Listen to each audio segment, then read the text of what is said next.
এই উলির দুশ্মনেরা দেখ বনের খুশি হইয়া আল্লাহর অলিকে আজিম করে, কিন্তু তোরা মানুষ হইয়া চিনলি না রে ভাই।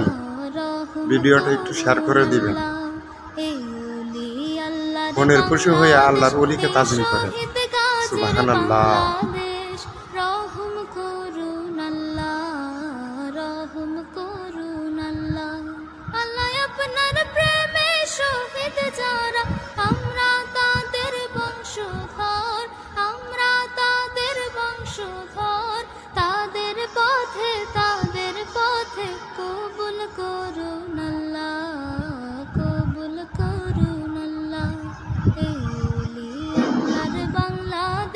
এই শহীদ গাজীর বাংলাদেশ।